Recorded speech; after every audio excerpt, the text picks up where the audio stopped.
오늘은 디모데전서 6장 1절부터 10절까지 말씀을 보시겠습니다. 말씀 제목을 뭘로 정할까 하다가 그냥 만족하며 살까, 만족하며 살라 이렇게 제목을 정할까 하다가 성경 말씀 그대로 돈을 사랑하지 말자. 다시 따라하겠습니다. 서로 시작. 돈을 사랑하지 말자. 이건 하나님의 명령입니다. 돈을 사랑하지 말자가 아니고 말라. 돈을 사랑하지 말라. 이 말씀 제목으로 6장 1절부터 10절까지 함께 말씀을 보시겠습니다. 저는 자녀들과 서울에 한번 가끔 가면 되도록이면 대학로에 가서 연극을 보려고 합니다. 대학로 가서 연극을 보는 이유는 소극장에 가서 보면 앞에 있는 배우들이 땀을 느낄 수가 있습니다. 열을 내는 조명들 아래에서 정말 혼신을 다해 연기를 합니다. 관객 수가 많든 적든 간에 그들은 그 시간에 최선을 다해서 땀방울 흘리는 것이죠. 저는 아이들에게도 꼭 대학로 가면 제일 좀 앞자리에 앉아가지고 그들의 배우들의 연기를 봅니다. 우리도 마찬가지입니다. 삶을 어떻게 살아야 할까? 저는 극장에 가서 그걸 보면 내가 정말 삶을 열심히 살아야겠다. 맡겨진 일에 대해서 내 삶에 대해서 최선을 다하겠다. 좀 이렇게 계기가 되는 것이 됩니다. 여러분들도 어떻습니까? 여러분들도 남들이 땀 흘려 일하는 모습을 보면 나도 좀 열심히 살아야겠다. 나태해서는 안 되겠다. 이런 마음가짐이 듭니다. 우리가 성경을 보면 바울처럼 불도저같이 삶을 사는 사람이 과연 몇이나 있겠습니까? 저 천국만 바라보고 밀고 나가는 모습을 보면 철인인가 이렇게 생각이 들 때도 있습니다. 오직 하나 예수님만을 목적으로 사는 사람이죠. 디모데서를 보면 구구절절하게 교회 내에서 선포될 말씀이 하나님의 성품에 따른 교리다. 그래서 우리 예수님의 영광을 받으시는 그런 교리를 선포해야만이 건전하다 이렇게 말씀을 하고 있습니다.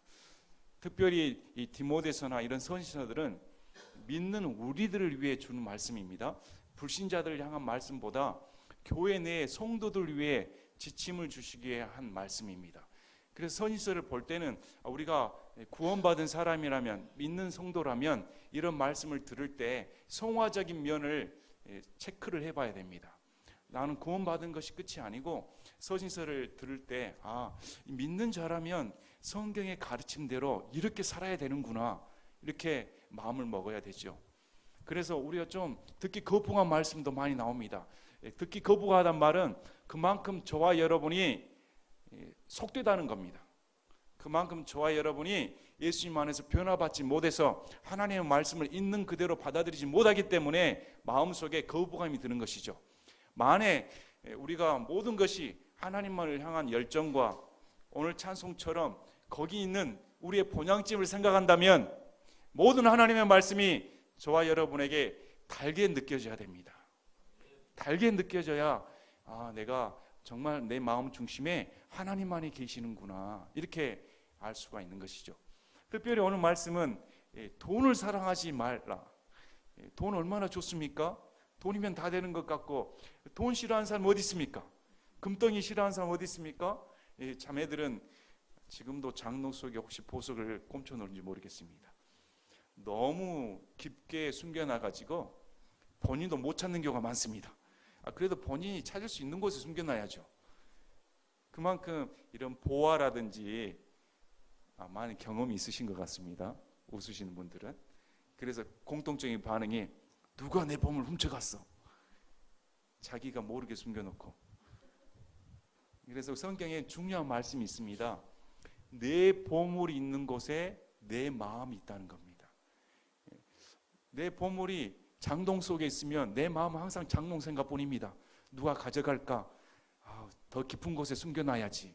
내 마음이 내 보화가 이 땅에 부동산에 있다면 늘 부동산 생각뿐입니다. 어디가 값이 오르는가? 아파트 생각이면 늘 아파트에 있는 것이죠. 자기 마음이 그 보물에 있으니까. 하지만 저와 여러분의 보물이 저 하늘에 있다면 늘 생각하는 것이 하늘에 어떻게 보화를 쌓을까? 어떻게 주님과 영원한 삶을 부끄러지지 않게 살 수 있을까? 그 생각뿐이라는 겁니다. 성경은 저와 여러분에게 저와 여러분의 보물은 이 땅에 있는 게 아니고 저 하늘에 있다. 이걸 가르쳐 줍니다. 그래서 말씀을 보면 돈의 유혹이 너무 깊은 것 같습니다. 너무 매력적이고 돈에 안 넘어간 사람 없습니다. 돈 갖다 주면 다 그냥 넘어갑니다. 그만큼 강한 유혹을 갖고 있지요. 성경은 돈 자체가 부정한 것이 아니고 돈 필요합니다. 부정한 것이 아니지만 사랑하는 순간 문제가 된다는 겁니다. 돈을 사랑한다는 것은 하나님 대신에 돈을 우상으로 해서 하나님과 바꾸는 것이죠. 그래서 여기에 대한 경고의 말씀이 본문 내용에 적혀져 있습니다. 실제적인 면을 우리에게 가르치기 때문에 우리가 다시 태어난 성도로서 마땅히 이 말씀을 받고 내 신앙생활을 점검해 보고 정말 내 마음이, 내 보물이 이 땅에 있는가 아니면 저 하늘에 있는가 생각해 보는 시간이 돼야 됩니다. 자, 6장 1절을 보니까 멍에 아래 있는 종들은 다 자기 주인들을 모든 존경을 받기에 합당한 자로 여길지니 이것은 하나님의 이름과 그분의 교리가 모독을 받지 않게 하려 함이라. 믿는 주인이 있는 자들은 그들이 형제라 해서 그들을 얕보지 말고 오히려 잘 섬길지니라. 이는 그들이 신실하고 사랑받는 자요 은택에 참여하는 자이기 때문이라. 이것들을 가르치고 권면하라. 6장 1절 2절 말씀은 사도 바울이 당시 노예, 종으로 불리우던 자들에게 하는 말씀입니다. 이제 교회가 태동이 됐습니다. 교회가 태동이 되니까 신분에 상관없이 교회 안에서, 예수님 안에서 한 형제가 된 것이죠. 그 교회 안에 들어봤더니 전에 주인도 들어오고 주인이 부렸던 종도 들어오고 주인과 종이 교회에서 함께 예배드리게 되었습니다. 자, 성경은 우리에게 실생활 속에서 가르침을 줍니다. 우리 예수님도 종의 비유를 드십니다. 우리 예수님이 이스라엘에 오셔서 사회 타파를 한 게 아니죠. 노예 제도는 악한 제도이기 때문에 이제 내가 와서 모든 노예를 해방시키고 이제 이 나라가 다 합법적인 하나의 나라로 하겠다 이렇게 선포한 거 없습니다. 오히려 우리 예수님은 종을 불쌍히 여기시고 종의 제도를 인정해 주십니다. 종의 비유를 들어서 설교를 하시기도 하지요. 사도 바울도 사회 개혁을 하러 온 게 아닙니다. 사도 바울이 이제 이 종은 악한 제도다. 노예는 주인에게 애속되어서 멍에가 같이 짊어지게 되어서 멍에는 억압해 버린 것이죠. 당시 종은 죽어도 뭔 말 못합니다. 책찍질을 맞고 주인의 말을 거역하면 심하면 십자가 형벌을 받기도 했습니다. 상품 취급했지요. 그런 노예가 우리 교회에 와서 이제 하나님 안에서 한 형제가 됐으니까 얼마나 자유롭습니까? 이제 그 자유를 신분 타파로 여겨서는 안 된다는 겁니다. 사도 바울이 이제 종이 교회에 왔기 때문에 이제 종으로 생각하지 말고 한 형제이기 때문에 이제 교회 안에서는 신분이 똑같다. 그래서 사회적인 면에서도 모든 신분은 동등하다. 이렇게 됐다면 아마 유혈 사태가 벌어졌을 것이다. 유혈 사태가 벌어졌을 것이다. 봉기가 나는 것이죠. 그것은 전혀 복음에 맞지 않다는 겁니다. 사도 바울이나 우리 신앙적인 관점은 모든 것이 하나님의 이름이 드높이는 데 관점을 둬야 됩니다. 불신자적인 입장에서는 이게 사회 개혁으로 가버리면 오히려 하나님의 이름이 모독이 되고 더 교회에 대한 불신이 생겨버린 장벽이 되는 것이죠. 왜 이런 것을 성경에서 가르치냐면 이 세상 제도는 유한합니다. 이 종의 제도는 이 세상에 있을 동안만 있는 것이죠. 여러분, 천국에 종이 있겠습니까? 천국에 노예 제도가 있겠습니까? 천국에서 사회 개혁을 하겠습니까? 아니지요. 그래서 이 종이 들어왔을 때 사도 바울은 이 종이 어떤 마음을 품어야 되는가 두 가지로 나옵니다. 첫째는 종인데 주인이 믿지 않는 불신자인 경우, 이방인 경우. 그 다음에 두 번째는 그 주인이 예수님을 믿는 경우. 두 경우로 나누어질 거 아닙니까? 그래서 두 경우 모두 지침을 줍니다. 첫 번째는 예수님을 믿지 않는 경우, 멍에 아래 있는 종들은 다 자기 주인들을 모든 존경을 받기에 합당한 자로 여길지니. 이제 예수님 믿어서 구원받은 사람입니다. 그런데 사회적인 신분은 노예입니다. 이 사람에게 주인이 안 믿는 사람인데 어떻게 생각이 되냐면 존경받을 자로 여겨야 된다는 겁니다. 그 주인을 존경해 줘야 된다. 당시 노예는 인구가 얼마나 될 것 같습니까? 여러분, 당시 로마 제국의 노예는 인구수가 어느 정도 될까요? 대충 짐작이 안 가실 겁니다. 어떤 분이 약 6천만 명이라고 합니다. 6천만 명이면 어마어마한 숫자죠. 당시 인구의 3분의 1을 차지했다고 합니다.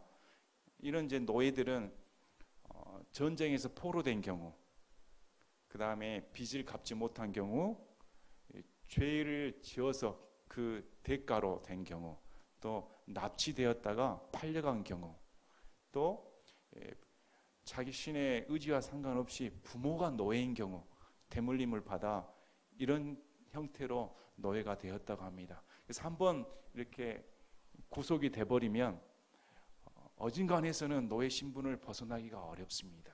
그래서 멍에를 짊어졌다. 이 멍에는 당시 이스라엘 사회에 소 2마리를 엮어가지고 둘이 함께 이렇게 가게 억압시키는 것이죠. 여기에 좋은 비유가 있습니다. 우리 예수님이 내 멍에는 짊어지기 쉽고 가볍다는 겁니다. 예수님과 함께 지어진 멍에는. 하지만 당시 노예의 멍에는 주인과 함께 예속됐기 때문에 주인의 억압에서 벗어날 수가 없습니다. 이 멍해진 자들의 마음이 불신자를 할지라도 존경을 받기에 합당한 자로 여겨야 된다는 겁니다. 또 그렇게 하는 이유는 하나님의 이름과 그분의 교리가 모독을 받지 않기 위해서. 우리는 구원받는 사람으로서 늘 유념해야 할 것이 내가 믿는 하나님의 이름이 거룩히 여김을 받는가 아닌가, 여기에 민감해야 됩니다. 내가 신앙생활을 하면서 나 때문에 내가 믿는 하나님의 이름이 경홀히 여김 받는다면 부끄러워해야 된다는 겁니다. 노예가 만약 하나님의 이름을 자기가 믿었다 하는데 자기가 나는 예수님 믿어서 구원받았고 당신은 구원받지 못한 사람, 이제 나는 예수님 안에서 너나 나나 똑같다, 이렇게 막대게 행동해버리면 주인 입장에서 어떻게 보겠습니까? 예수님 믿었더니 저렇게 돼버리는구나. 하나님의 이름이 모독을 받죠. 요즘에는 하나님의 이름을 너무 쉽게 생각합니다. 우리는 하나님의 이름을 거룩히 여겨야 됩니다. 우리의 행동을 통해서, 우리의 삶을 통해서, 우리의 말을 통해서 하나님의 이름이 경홀히 여김 받지 않도록 유념해야 됩니다. 주의해야 됩니다. 또한 교리가 모독을 받지 않기 위해서 교리가 있습니다. 우리 교리는 하나님의 성품에 따른 교리입니다. 그 성품에 따른 교리는 예수님이 인간이 되셔서 낮아지셔서 죽기까지 우리를 섬기려 하러 오셨다. 그리고 부활하셔서 저와 여러분을 위해 데리러 오신다. 하나님의 성품은 희생입니다. 사랑입니다. 그분은 인간과 동시에 하나님이면서 어떻게 인간을 위해 그런 희생을 칠 수가 있단 말입니까? 그러한 겸손, 그러한 희생, 그러한 사랑, 이 모든 것들이 하나님의 성품에 따른 교리로서 여기에 합당한 언행을 해야 된다는 겁니다. 또 그 다음 2절에 보니까 이제 주인이 믿는 사람인 경우가 나옵니다. 믿는 주인이 있는 자들, 오히려 이제 더 마음이 편해졌습니다. 종의 입장에서는. 종의 입장에서는 아니, 하나님께서 이제 예수님 안에 들어와서 당신도 예수님 믿고 나도 예수님 믿었으니까 이제 나에게 명령 내리지 마세요. 똑같지 않습니까? 한 형제 아닙니까? 이렇게 주장할 수 있는 거 아닙니까? 하지만 사도 바울은 어떻게 말하냐면 그들이 형제라 해서 그들을 얕보지 말고 오히려 잘 섬길지니라. 오히려 불신자인 주인보다 더 잘 섬기라는 겁니다. 그 이유가 이는 그들이 신실하고 사랑받는 자요 은택에 참여하는 자이기 때문이라. 참 중요한 말씀입니다. 내 주인이 예수를 믿었기 때문에 이 주인으로서의 더 가치가 있다는 겁니다. 이 주인이 하나님을 섬기는 사람이고 이 주인이 하나님을 향한 신실한 자이기 때문에, 자 보십시오. 내가 믿는 사람으로서 믿는 주인을 섬기는 것이 더 낫다는 겁니다. 더 나에게 축복이라는 것이죠. 여러분 안에 성도들은 서로가 하나님의 형제들입니다. 하나님의 핏값으로 산 사람들이죠. 그래서 우리에게 특권은 이 하나님의 사람을 섬길 수 있다는 것이 더 나은 겁니다.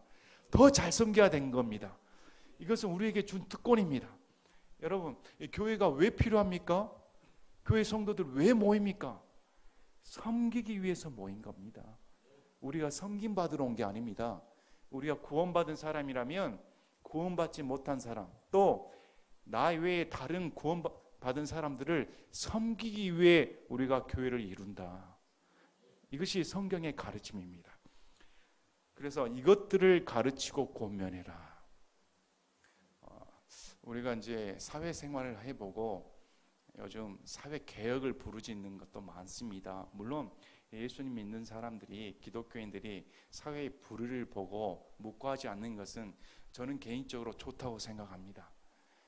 하지만 이 제도 자체를 무너뜨리기 위해 기독교가 이용된다는 것은 거기에 동의할 수가 없습니다. 성경은 거기에 동의하지 않습니다. 보십시오. 노예제도가 악한 제도인 걸 다 알고 있습니다. 그럼에도 당시 로마 권력에 대응하여서 반항하지를 않습니다.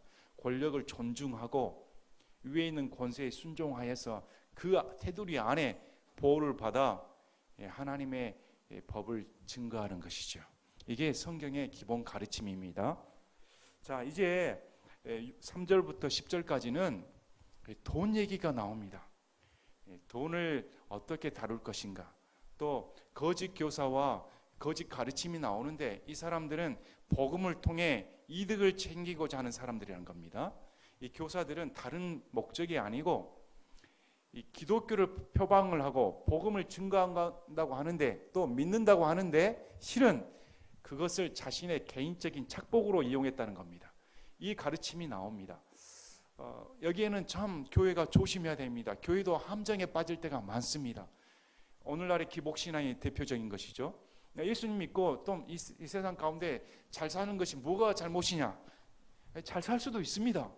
그러나 잘 사는 것이 목적이 되어서는 안 된다는 것이죠. 돈이 목적이 되는 순간 그 사람은 오늘 성경에 말한 것처럼 멸망에 빠진다는 겁니다. 그래서 이것을 거짓 교사가 가르쳤다는 겁니다. 여러분들이 이 거짓 가르침, 거짓 교사의 특성을 보면 다 돈에 결부됩니다. 하나같이. 그들의 삶, 그들의 말로, 그들의 인생을 보면 복음을 이용해 다 돈 얘기뿐입니다. 이런 것을 구분해라는 겁니다. 자, 만일 어떤 사람이 다른 식으로 가르치고 온전한 말씀들, 곧 우리 주 예수 그리스도의 말씀들과 하나님의 성품에 따른 교리에 동의하지 아니하면, 다시 그 사도 바울은 연거푸 거듭해서 말씀이 온전한 말씀들을 가르쳐야 되는데, 곧 우리 주 예수 그리스도의 말씀들, 예수님이 가르치시는 가르침과 하나님의 성품에 따른 교리에 동의하지 않는다면 그가 아무리 유능한 설교가고 그가 아무리 성경적인 지식을 펼치고 그가 아무리 웅변의 달변가라 할지라도 그는 교만하여 아무것도 알지 못한다. 자, 성경적인 지식은 습득했지만, 성경적인 지식적인 면으로 풍부한 해박한 것을 다 갖고 있지만 그 지식이 그 사람의 마음을 변화시키지 못했다면 성경은 아무것도 알지 못한다. 모르는 자라는 겁니다. 왜 그러냐면 보십시오. 그는 교만하여 아무것도 알지 못하고 오히려 논쟁과 말다툼을 좋아하는 자니라. 우리도 이제 성경을 보면서, 하나님 말씀을 보면서 논쟁과 말다툼을 하기 쉽습니다. 또 논쟁을 즐겨하는 사람이 있습니다. 성경에 나오지 않는 부분, 또 관심이 두지 않는 부분을 꼬치꼬치 캐물으면서 이게 맞다 저것 맞다 얼굴이 붉어지고 상스러운 말들이 왔다 갔다 합니다. 경험해 보지 않았습니까? 이런 것들은 성경을 모른다고 말을 하는 겁니다. 제가 이전에 경험이 있습니다. 어떤 분이 저에게 깜짝 놀랐습니다. 쉽게 영화를 봤더니 깜짝 놀랐다는 겁니다. 뭐가 놀랐는가 저는 궁금했더니 모세가 십계명을 돌판을 2개 딱 들고 나왔는데 백성들은 우상 숭배하고 있었죠. 그러면 저와 여러분 그 광경을 보면 십계명을 봤을 때 어떤 감정을 느낍니까? 그렇지. 정상적이라면 우상 숭배를 하다니 모세의 마음이 얼마나 참담했을까. 모세는 그 기간 동안 하나님과 씨름하면서 하나님을 거룩하게 섬기고자 노력했었는데 그 과정을 거치고 왔더니 이 백성들이 하는 짓이 출애굽했음에도 불구하고 우상 숭배에 빠져서 이게 정상적인 마음인데 그분이 저에게 깜짝 놀란 게 어떻게 돌판에 한 면만 적어질 수 있는가? 여러분 무슨 말인지 알겠습니까? 십계명은 양면에 하나님이 돌판을 기록합니다. 근데 한 면만 적어져서 마음이 상했다는 것이죠. 참 제 마음이 참 답답했습니다. 여러분 성경은 그렇게 배우는 거 아닙니다. 성경은 기본적인 것이고 성경을 배울 때 어떤 성품을 배울 것인가, 맞고 틀리고를 따지기 위해 퍼즐 맞추는 것처럼 성경을 보는 게 아니죠. 성경 그렇게 말하면 아무것도 알지 못한 자다. 그 사실이 그 사람을 변화시키지 못하기 때문에.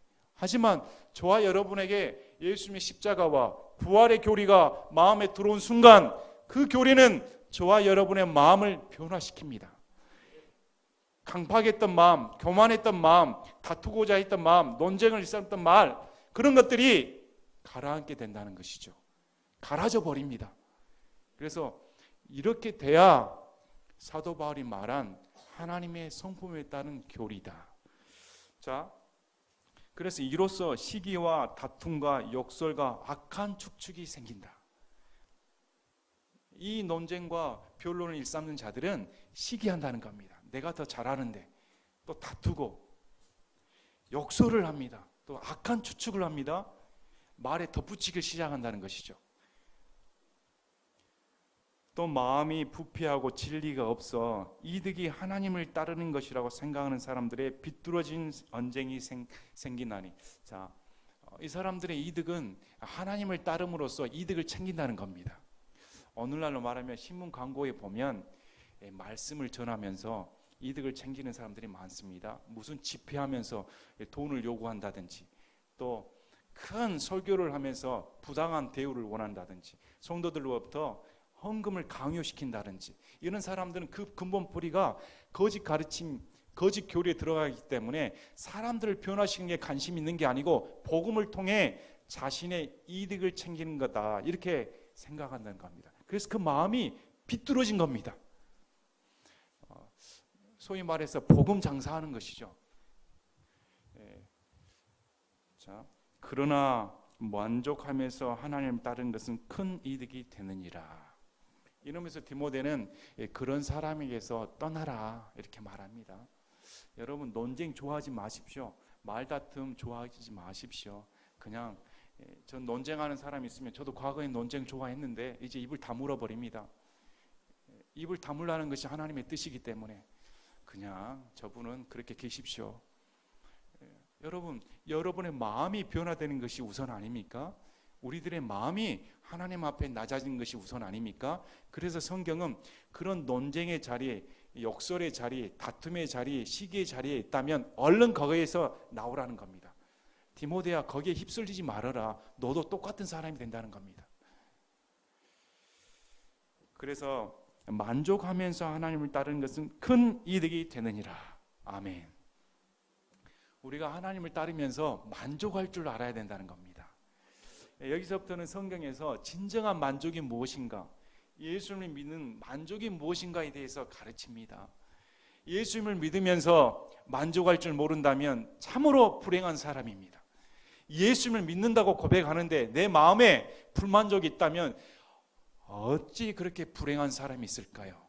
내 마음에 보물이 있으면서도 그 값어치를 모른다면. 그래서 7절부터 사도 바울이 이렇게 말합니다. 우리가 이 세상에 아무것도 가지고 오지 아니하였은즉 아무것도 가지고 가지 못할 것이 확실하니. 욥이 고백한 것처럼 우리 태어날 때 붉은 몸으로, 아무 몸으로 태어났습니다. 벌거벗은 몸으로 태어났습니다. 여러분 혹시 태어난 순간 왕관 걸치고 태어나신 분 있습니까? 손에 반지 끼고 태어나신 분 있습니까? 오늘 우리 김기현 형제님, 이승리 자매님께서 곧 오후에 출산할 예정이라고 합니다. 기쁘고 반가운 소식이죠. 너무 반갑습니다. 그러나 아무도 뭘 걸치고 나올 거라고 생각은 안 할 겁니다. 옷가지를 하나 갖고 나온다든지 이부자리를 하나 갖고 나온지 아니죠. 그냥 벌거벗은 몸으로 나올 겁니다. 저와 여러분 다 마찬가지죠. 이 세상에 태어날 때 다 벌거벗은 몸으로 나왔습니다. 자, 여러분 생각해 보십시오. 지금 여러분은 부자입니다. 벌거벗은 몸으로 나왔는데 옷가지가 있네요. 가방도 있고 안경 쓰신 분도 있고 신발도 다 신고 계십니다. 나올 때는 아무것도 가지고 나오질 않았는데 지금 여러분의 모습을 보니 옷도 멋지게 입으신 분도 계시고 그래도 화장품도 바르셨습니다. 화장품 안 갖고 나오셨죠? 지금 세상에 있는 거 보니까 다 뭐 하나 갖고 계신 분들입니다. 그런데 성경에 보니까 아무것도 가지고 가지 못한다는 겁니다. 온 그대로 갈 때도 그냥 홀몸으로 간다는 겁니다. 그러니까 이 세상에 정주지 말라는 겁니다. 먹을 것과 입을 것이 있은지 우리가 그것으로 만족할 것이니라. 먹을 것 필요합니다. 입을 것 필요합니다. 성경에서는 먹을 것, 입을 것 그거 신경 쓰지 마라 이렇게 가르치는 게 아니고 먹을 것 필요하죠. 입을 것 필요하죠. 그것이 있으면 만족해라는 겁니다. 우리나라에서 제일 잘 사는 사람 하루하고 여러분이 잘 사는 사람 하루하고 시간은 같습니다. 아무리 잘 살아도 24시간 1초 더 사는 거 아닙니다. 아무리 잘 살아도 저와 여러분에게 정해진 시간은 24시간입니다. 오늘도 이 세상에서 제일 잘 사람이 사는 하루를 즐기고 저와 여러분도 하루를 보냅니다. 하루 세끼 다 드시죠? 물론 본인의 체력을 위해서 또 본인의 몸을 위해서 두 끼, 한 끼 드실 수도 있겠죠.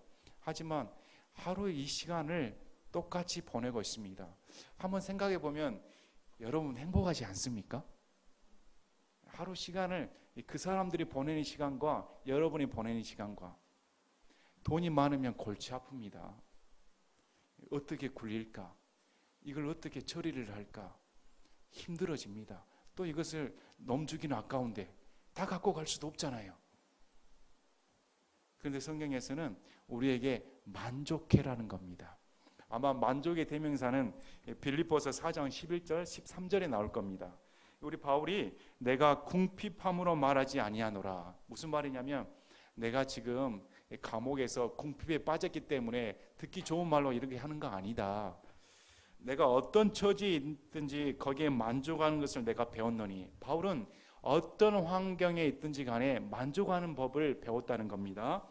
비천하게 되는 것도 알고 풍부하게 되는 것도 알아. 어디에서나 모든 일에서 배부른 것과 배고픈 것, 풍부한 것과 궁핍하는 것, 당하는 것을 다 배웠다. 나를 강하게 하시는 그리스도를 통해 내가 모든 것을 할 수 있느니라.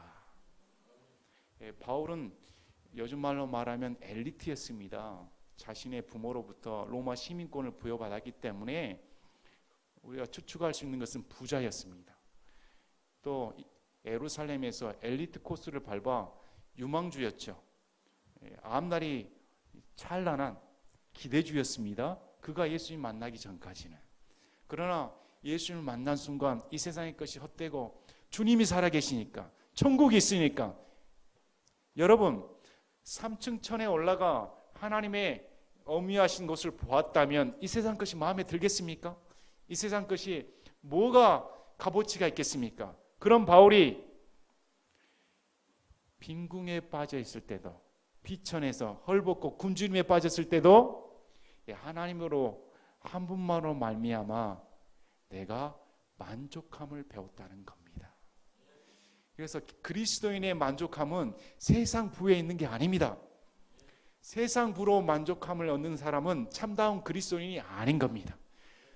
참다운 그리스도인은 부와 상관없이 예수 그리스도 한 분만으로 어떤 환경 속에서도 만족할 줄 아는 자입니다. 그래서 9절에 그러나 부유하게 되고자 하는 자들은 사람들을 파멸과 멸망에 빠지게 하는 시험과 올무와 여러 가지 어리석고 해로운 욕심에 떨어지느니라. 자, 믿는 사람인데도 마음에 부유하게 되고자 하는 욕정이 생긴다면 사람들을 파멸과 멸망에 빠지게 하는 시험에 빠진다는 겁니다. 자, 부유하게 되고자 하는 마음, 돈을 더 많이 벌고자 하는 마음, 재산을 늘리고자 하는 마음은 사람들을 파멸과 멸망에 빠지게 한다는 겁니다. 우리가 생각하면 돈 버는 것이 뭐가 나쁩니까? 재산 불린 게 뭐가 나쁩니까? 이렇게 생각할 수 있는데 성경의 가르침은 그렇게 가르치지 않습니다. 부유하게 되고자 하는 그 욕망이 그 사람을 파멸시킨다는 겁니다. 여러 가지 어리석고 해로운 욕심에 떨어지느니라. 그래서 돈을 사랑함이 모든 악의 뿌리다. 성경은 단정적으로 말합니다. 돈을 사랑함이 모든 악의 뿌리다. 돈 자체가 악이 아니고 돈은 우리 실생활에 필요악이죠. 필요합니다. 하지만 그 돈을 필요 이상으로 사랑하는 순간 하나님은 먼 발치로 물러나고 돈이 내 마음에 들어와 돈이 나의 우상이 되어서 결국은 믿음을 저버리게 된다는 겁니다. 돈을 잘 벌려면 여러 가지 신경을 써야 됩니다. 여러 가지 시험에 빠지게 되죠. 여러분, 돈을 많이 벌고자 하면 가만히 앉아서 돈이 벌어집니까? 신경을 써야 되죠. 시간을 투자하게 돼야 됩니다.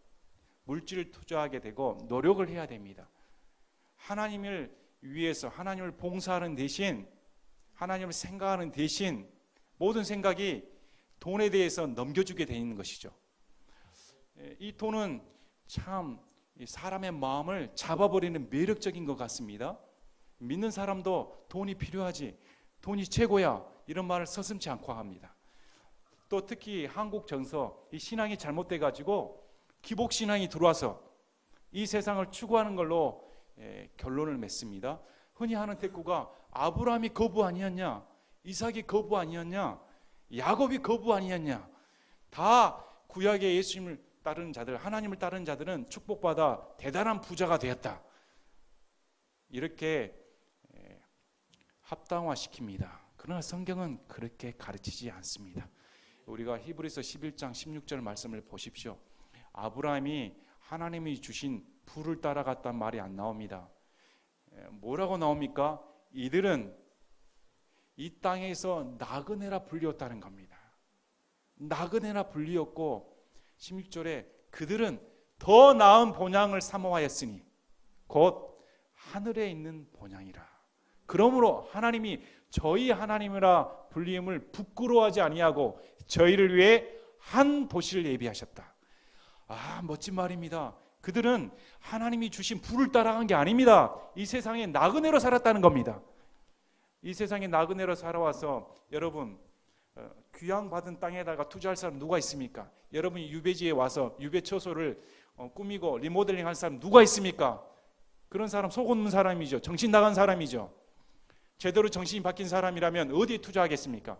다시 돌아가서 내 고향을 어떻게 일굴까? 다시 돌아가서 내 고향에서 어떻게 살까? 이 생각을 하죠. 아브라함이 이렇게 살았다는 겁니다. 그래서 아브라함을 통해 부를 축적하고자 하는 것은 거짓 가르침입니다. 아브라함은 그런 식으로 산 적이 없습니다. 단 하나님께서 아브라함을 믿음을 보시고 부를 선물로 주신 건 사실이죠. 하지만 아브라함은 부를 추구한 적이 없는 겁니다. 신약에 와서 보십시오. 신약은 완전히 달라진 겁니다. 신약은 예수를 믿는 순간 이 땅에 부를 주겠다는 말씀이 안 나옵니다. 왜냐하면 저와 여러분이 예수를 믿는 순간 상속자가 되어버렸기 때문에. 여러분, 상속자가 낫습니까? 이 땅에 부동산을 얻는 게 낫습니까? 하나님 아들의 상속자가 낫습니까? 아니면 이 땅에 대통령 아들이 낫습니까? 아니지요. 저와 여러분의 신분은 완전히 변화되어 버렸습니다. 그래서 이 땅의 부를 논할 가치가 없어져 버린 겁니다. 논할 대상이 안 된 것이죠. 너무 째째해서. 이미 우리에게 하나님의 아들로의 상속자의 위엄을 주셨기 때문에, 그래서 바울이 말한 겁니다. 너희 신분을 알라는 겁니다. 만약 너희 신분을 모르고 너희 목적을 모른다면 너희 또한 돈이 유혹하는 것에 빠져 멸망에 들어가 버린다는 겁니다. 그래서 돈을 사랑함이 일만하게 뿌리다, 모든 악의 뿌리다. 왜 그럽니까? 우리 이브가 선악과를 보았더니 자신의 것을 다 충족시킬 것 같습니다. 이걸 하면 눈이 띄고 지혜롭게 되어서 하나님처럼 다 살 것 같습니다. 요즘 뭘 가르칩니까? 돈이 하나님이다, 돈이 신이다, 돈이 너희 모든 것을 다 채워준다, 돈만 얻으면 마치 다 돼버릴 것 같습니다. 저도 며칠 전에 상상을 초월하는 부자를 만났습니다. 그러나 그분이 하는 말이 뭐라고 말하냐면 건강이 최고라는 겁니다. 아무리 부를 쌓은들, 아무리 돈을 가진들, 여러분 건강 잃어버리면 그건 뭐합니까? 아무 소용이 없죠. 아무리 부를 쌓은들, 여러분 죽어서 지옥 가면 뭔 소용이 있습니까? 누가복음 13장 보시겠습니다. 누가복음 13장에 12장에 누가복음 12장 13절부터 보시겠습니다. 누가복음 12장 13절에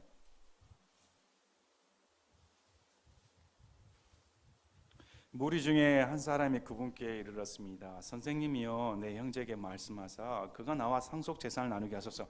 무리 중에 한 사람이 예수께 나와서 예수님이 재판관이 돼가지고 상속자랑 잘 상속 좀 나눠주게 중개 좀 해주십시오, 이렇게 부탁을 한 것이죠. 그래서 예수님이 무슨 소리냐, 내가 너희들의 재판관이냐, 그리고 오히려 탐욕을 주의하고 조심해라. 사람의 생명이 그의 풍부한 소유물에 있지 않다. 사람의 생명이 재물에 있지 않다는 겁니다. 사람의 생명은 예수님 안에 있는 겁니다. 그래서 또 그분께서 그들에게 이제 비유로 말씀합니다. 어떤 부자의 땅이 풍성하게 열매를 내서 그가 속으로 생각이르되 내 열매를 쌓아둘 것이 내게 없으니 어찌할까. 얼마나 많이 긁어 모았던지 곡창이 부족하다는 겁니다. 좀 더 이걸 모을 곳이 곡간이 부족하다. 내가 내 곡간을 헐고 더 크게 지어 거기에 내 모든 열매와 물건을 쌓아두고 스스로 혼에게 말하기를, 혼아 내가 여러 해 동안 쓸 마음 물건을 쌓아두었으니 편안히 쉬고 먹고 마시고 즐거워해라. 그 부자의 마음은 이만한 재물을 가지고 이제 남은 여생 동안 충분히 먹고 마시고 즐기겠다. 그런데 어떻게 말합니까? 20절에 하나님께서 그 부자에게 너 어리석은 자여, 이 밤에 내게서 내 혼을 요구하리니 그러면 내가 예비한 그것들이 누구의 것이 되겠느냐. 하나님께서 그 생명을 취해 가버리면 어떻게 되겠습니까? 자기를 위하여 보물을 쌓아두고 하나님께 대해 부유하지 못한 자는 이와 같으니라. 자기만을 위해서, 자기 육신만을 위해서 재산을 축적하고자 했던 이 자는 이렇게 된다는 겁니다. 하나님께 대해 보물을 쌓으십시오. 하나님에 대해 투자하십시오. 저와 여러분 투자가죠. 바보들은 아닙니다. 투자가들은 계산을 해서 신중하게 투자를 합니다. 저와 여러분 신중하게 투자하지 않습니까? 저와 여러분의 시간과 물질과 헌신과 노력은 여러분 신중하게 생각하고 투자하는 것입니다. 낭비하는 게 아니죠. 왜 그러냐면 분명한 사실이 저 하늘에 있기 때문에, 분명한 보화가 저 하늘에 있다고 성경은 말씀하고 있기 때문에 우리는 어리석은 부자와 같이 돼서는 절대 안 된다는 겁니다. 그래서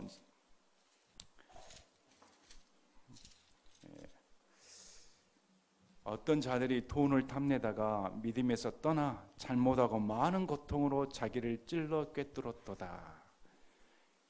당시에도 교회 안에서 이런 자들이 있었다고 생각이 됩니다. 잘 믿은 것 같았는데 돈을 탐내다가 믿음에서 떠나 잘못하고 고통 당할 줄 오히려 좋을 줄 알았는데 고통 가운데 거한다는 겁니다. 서울에 가면 강남에 우뚝 솟은 빌딩들이 많습니다. 얼마나 많은지요. 저거 하나 놔줬으면, 저렇게 많은데 저거 하나 내 거면 남은 여생 편하게 살 것 같은데. 여러분 그런 마음 품은 적 없습니까? 근데 성경은 그게 고통으로 자기를 꿰뚫었다, 고통 가운데 있다고 성경은 말합니다. 저와 여러분 하나님 잘 섬겨야 됩니다. 하나님 열심히 섬겨야 됩니다.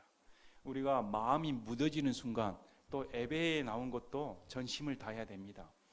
예배에 나오는 것을 등한시하는 순간 그것은 하나의 나타나는 표적일 뿐이죠. 그 마음 가운데 깊은 곳에서는 하나하나 양보하게 됩니다. 하나하나씩 양보하게 되면 이제 쉽게 생각합니다. 한두 번 빠진 것을 쉽게 생각하고, 기도 생활을 한두 번 안 하는 것도 등한시하게 되고, 점점 한 걸음 한 걸음 물러나게 되면 나중에 마음이 무뎌져 버립니다. 이런 것은 우리 마음가짐에 어떤 것이 보아인가, 어떤 것이 우선순위인가 먼저 생각을 해야 됩니다. 여러분, 돈을 사랑하지 마십시오. 기복신앙은 저주신앙입니다. 기복신앙은 하나님께 저주받는 신앙입니다. 멸망에 빠뜨린 신앙입니다. 우리는 예수님 믿는 자로서 우리의 눈이 열려 하늘을 바라보며 살아야 됩니다. 성경은 마땅히 목사로서 그렇게 가르쳐야 됩니다. 마땅히 예수님 믿는 사람은 이 땅 것이 전부가 아닙니다. 이제 저와 여러분의 삶의 투자는 저 하늘에 있어야 됩니다. 왜냐하면 그분이 심판하신 하나님이기 때문에. 이런 것을 분명하게 가르쳐야 됩니다. 이것이 그 사람을, 그 교회 성도들을 살리는 길입니다. 살려야죠. 그러나 기복신앙은 그 사람을 죽이는 겁니다. 그 말로를 보십시오. 기복신앙을 외치고 은사주를 외치는 그 사람들의 말로를 보십시오. 얼마나 도덕적으로 타락해 버립니까? 얼마나 돈을 우상숭배해서 결국은 하나님으로부터 심판받을 수밖에 없는 겁니다. 돈을 사랑하지 말라는 것이 저와 여러분에게 성경에서 주신 명령입니다. 오늘 우리가 이런 말씀을 유념하고 정말로 하나님 한 분을 섬겨야겠다, 내가 만족할 줄 알아야겠다. 여러분 만족하십니까? 여러분 예수를 믿으면 만족을 넘어 너무 기쁘지 않습니까? 뭐가 부럽습니까? 다른 사람 부러울 필요가 없죠. 내 안에 보화가 있는데, 내 안에 예수님이 살아계시는데 얼마나 큰 기쁨입니까? 예수님 안 믿었을 때는 참 부러웠습니다. 나도 저 사람처럼 성공했으면 빌딩 하나는 가져야지, 남부럽지 않게 잘 살아야지, 좋은 차를 굴려야지. 이런 것이 꿈의 소망이죠. 아니면 권력을 잡아 좀 다른 사람으로부터 섬김을 받아야지. 예수님 믿는 순간 여러분 느끼는 공통점이 부질없다는 겁니다. 다 부질없는 것이구나. 예수님이 최고였구나. 와, 예수님 믿는 내가 얼마나 축복받은 사람인가. 이걸 몰랐더라면 내 인생이 얼마나 비참했을까. 똑같이 그렇게 살았을 텐데, 똑같이 멸망에 빠져 돈 하고 돌아버린 인생 살았을 텐데. 근데 하나님이 나의 주인이 되셔서 이제 세상의 모든 가치와 내 삶의 모든 가치가 어떻게 하면 하나님을 위해 살까? 어떻게 하면 하나님을 위해 내 재산을 투자를 할까? 내 삶을 투자를 할까? 내 노력을 투자할까? 가치관이 변하게 된다는 겁니다. 기쁘지 않습니까? 이런 삶을 주신다는 것이. 여러분 만족하지 않습니까? 성경은 사도 바울을 통해 만족해라. 오늘 말씀을 통해 이것은 저와 인생에 있어서 돈의 유혹은 강한 겁니다.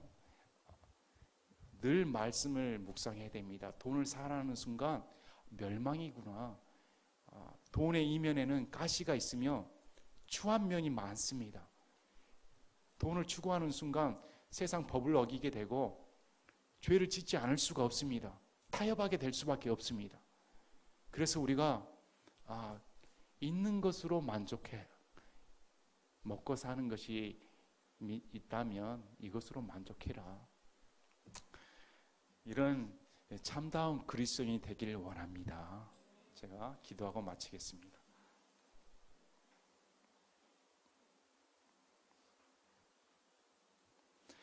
아버지 하나님 감사합니다. 오늘 말씀을 통해 우리가 진정 추구하는 것이 무엇인가? 우리 눈이 열려서, 우리 마음이 열려서 예수님의 참다운 가치를 알고 저 하늘나라를 보는 눈이 있다라면 이 세상에 눈을 두지 않았을 텐데, 아브라함이 나그네로 살았던 것처럼 우리 성도들이 이 세상을 본향으로 생각하지 않고 나그네로 살았으면 합니다. 곧 돌아갈 본향이 있는데, 내가 영원히 살 초소가 하늘에 있는데 무엇을 우선순위로 삼아야 할 것인가 생각해 보는 시간이 되었으면 합니다. 또 있는 것으로 만족해라. 먹을 게 있다면, 입을 게 있다면 그것을 만족하라는 성경의 가르침의 명령에 순종해서 내 마음에 참다운 만족이 넘치기를 원합니다. 예수님의 이름으로 기도드립니다. 아멘.